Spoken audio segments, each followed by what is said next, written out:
Kamusta mga katribu? Patuloy kayong nanonood dito sa The Flyers TV channel. Katribu mo, salamat sa inyong mga likes, shares at comments, lalong higit sa pag-subscribe sa amin. Malaking tulong ito para patuloy kaming magbahagi ng mga kaalamang nakapokus sa katotohanan habang nilalabanan ang mga fake news na nagkalat. Muli nating tandaan na huwag basta-basta maniniwala sa mga balita o kwento sa social media. Pairalin natin ang ating critical thinking, lalo na at available naman ang lahat online upang magsagawa tayo ng sariling research. Mga katribo, iwasan ang maging bias, panatiko o loyalista. Ikaw ang talo diyan. At sa ating kwento, narito ang maiinit na trending news stories ngayon.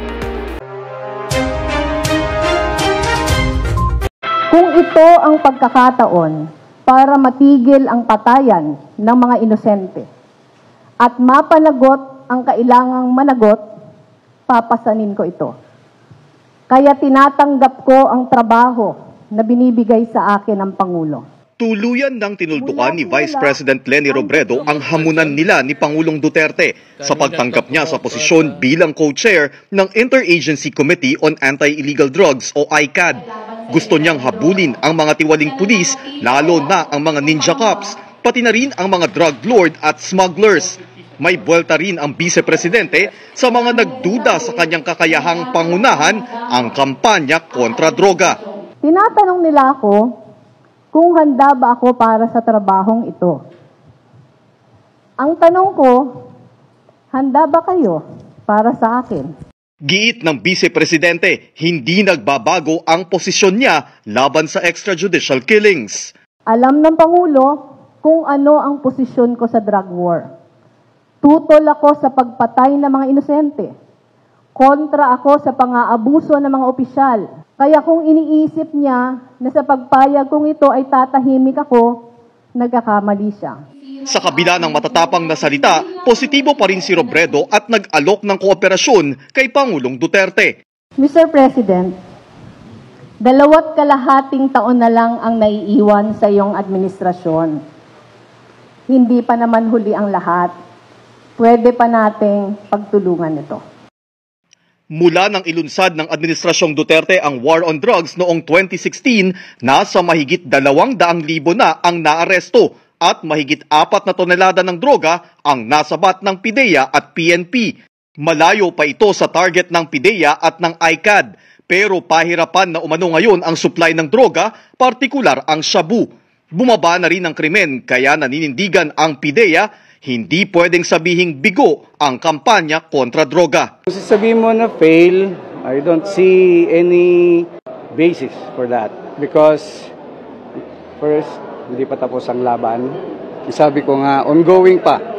Ang co-chairman ng ICAD na si PIDEA Director General Aaron Aquino, suportado si Robredo kahit unan niyang sinabi na hindi uubra ang Vice-Presidente bilang tsar. May kakulangan din tayo kasi dito pagdating sa rehabilitation and reintegration and also on the advocacy cluster. So sa tingin ko, yun ang area kung saan mag-fit in yung ating Vice President, knowing her personality. Pwede rin siya magmungkahi kahit anong mga programa na kung gusto niyang i-implement or anything that pwede niyang i-recommend para mas mapaayos yung trabaho namin. Inaasahang magpupulong sina Aquino at Robredo sa darating na linggo. Imbitado na sa cabinet meeting si Robredo pero hindi muna siya dumalo dahil sa prior commitments. Ang pagbabalik ni Robredo sa gabinete ay matapos ang mahigit 2 taon mula nang magsilbi siyang housing secretary noong 2016. The next step is for her to see the president so that she can iron out whatever ideas she has, whatever things she would want the president to give her relative to her position. Ang simbahang Katolika, suportado si Robredo sa kanyang naging desisyon. Sabay hiling din ng suporta ng gobyerno at publiko. Sana wala na yung bloodshed, saka yung mga magpapatay dahil dito sa drug war na ito ay dapat panagutin. At saka matulungan sana yung mga nabiktima na ganitong pamamaraan. Nagpahayag din kay Robredo ng suporta ang kanyang mga anak. Ang ilang senador handa ring umalalay. I'm willing to share whatever yung modest law enforcement experience ko in my previous life, kung tatawagan ako. I'm willing to give her a perspective on how the interagency works and where to concentrate.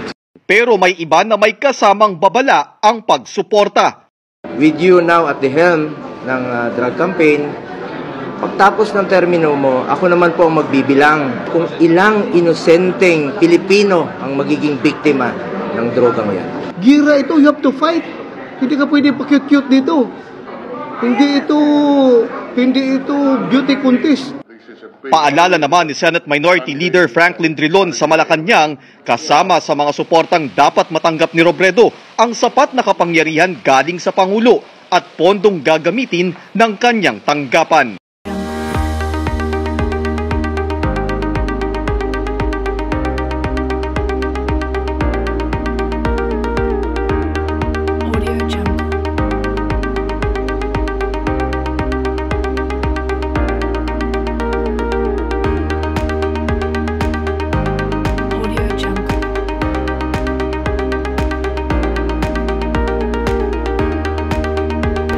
Maraming salamat mga katribo sa patuloy na panonood. Alam ko nakasubscribe ka na. Hayaan mong iwanan ko sa inyo ang mga salitang inihabilin ni Jesus sa ating inang simbahan upang manatili ka sa pananampalataya. Matthew chapter 18 verse 18 to 21. I tell you the truth, whatever you forbid on earth will be forbidden in heaven. And whatever you permit on earth will be permitted in heaven. I also tell you this, if two of you agree here on earth concerning anything you ask, my Father in heaven will do it for you. Amen. Hanggang sa next video, mga katribo, like, share, comment, and subscribe. Ito ang The Flyers TV.